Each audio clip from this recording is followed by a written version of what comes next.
Abraham Lincoln, the Great Emancipator, the savior of the Union, and the killer of millions of people.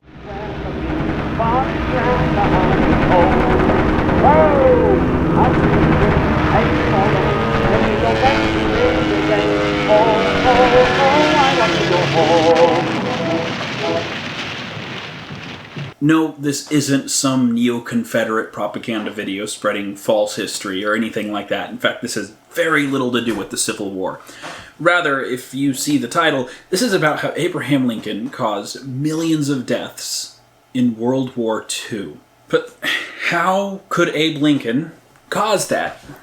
It's a pretty interesting line of events that happened and really shows how the butterfly effect can really work in the grand scheme of things when you have just a couple of influential people making very specific and incorrect decisions. And all of this domino effect was kickstarted by Lincoln in 1861. It wasn't necessarily the linchpin of the Civil War happening, but Abraham Lincoln's infatuation with aerial combat, specifically that of balloons, because obviously airplanes weren't around back then, so they used balloons, hot air balloons, something that was rather recent in creation, mostly using hydrogen gas.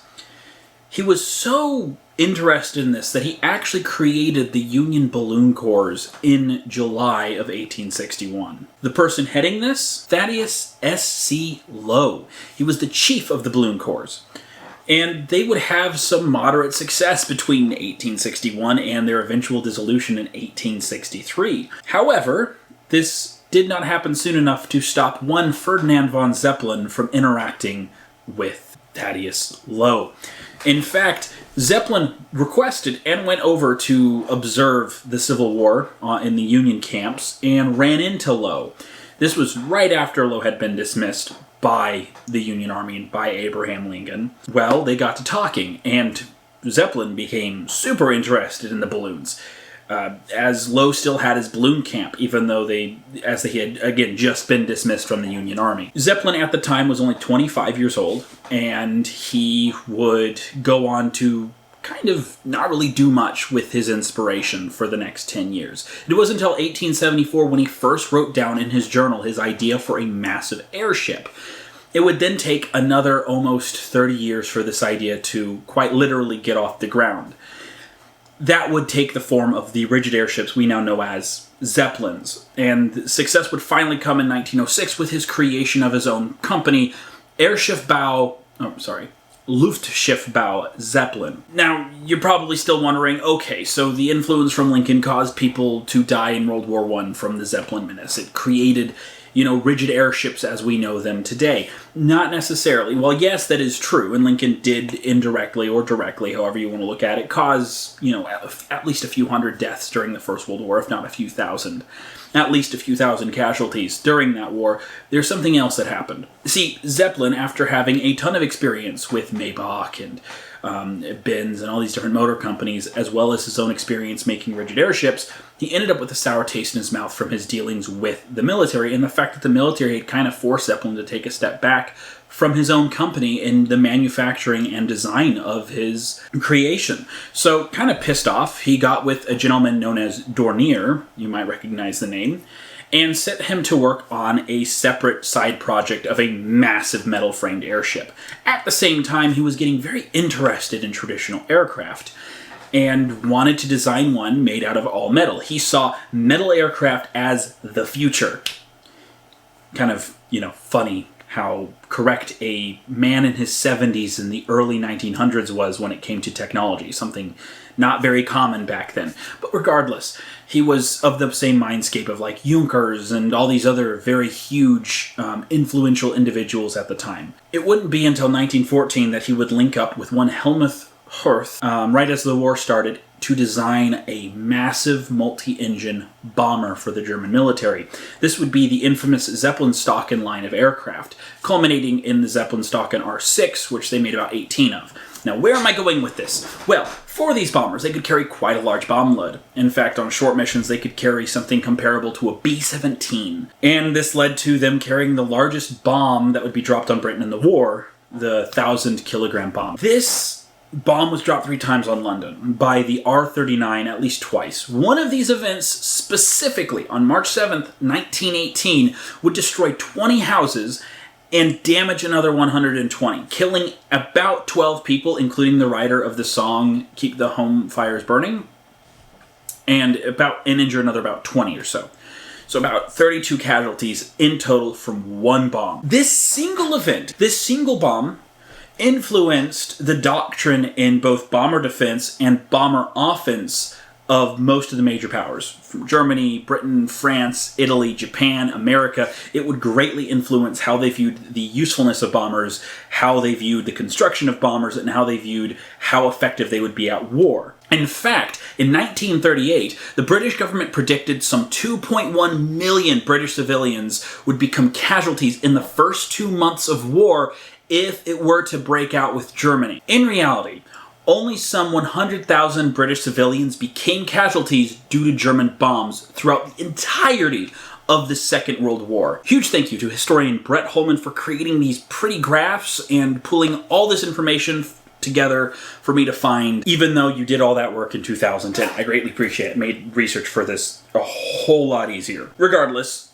on to the next part. This led to horrifically ineffective bombing campaigns by the Allies in the first half of the war. In fact, part of the reason why the German bombings were so ineffective is because their doctrine was built on a very similar idea. Send just a shit ton of bombers with a bunch of 1,000 and 2,000 kilogram bombs and you'll have a knockout blow. So in some part, Abraham Lincoln is why the Blitz was ineffective, but in other parts caused the Allied bombing campaigns up until late 1943 to be extremely ineffective at actually targeting German industry properly and setting expectations correctly, which ended up leading to millions of unnecessary casualties in the war and millions of deaths. Obviously, the war took longer because their bombing doctrines were just wrong. They were relying too much on these massive strategic bombers to carry large bombs over a wide area, expecting them to cause mass damage even if they weren't pinpoint accurate, when in reality they could have used a bunch of smaller aircraft with comparable bomb loads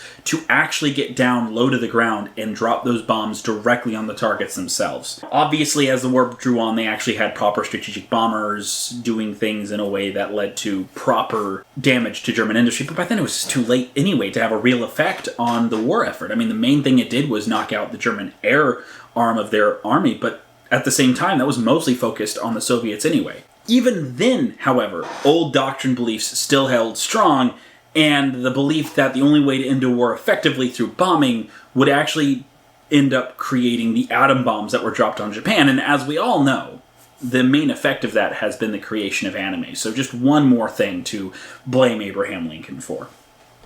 But overall, this very short tongue-in-cheek video was just something that came to mind. I thought it was very interesting how Abraham Lincoln basically, indirectly or directly, however you look at it, created not only the Zeppelin, but also created the terrible bombing doctrine of the Allies in World War II. And even if you hold the very reasonable belief that the bad bombing doctrine didn't prolong the war, it didn't cause millions of extra deaths, you have to at least agree that there are at least hundreds of thousands of people who died early because of the bombing doctrine that was put in place, the misguided bombing doctrine put in place, inspired by that single bomb dropped by a Zeppelin-made bomber during the First World War.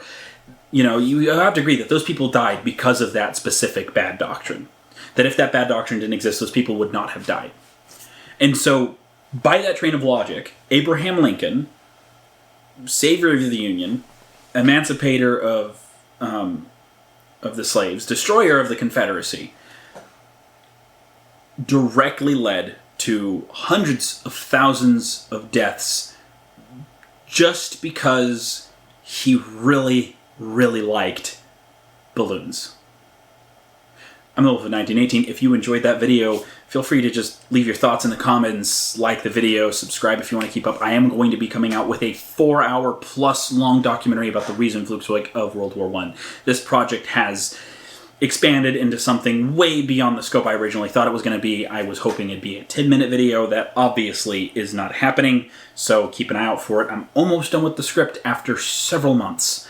I have spent hours in the Bundes archive and even more time reading through German transcripts and British newspapers and all that stuff. You'll see the results when it's done. So thank you guys for the never-ending support. I appreciate every last bit of it, and I will see you in the next one very soon.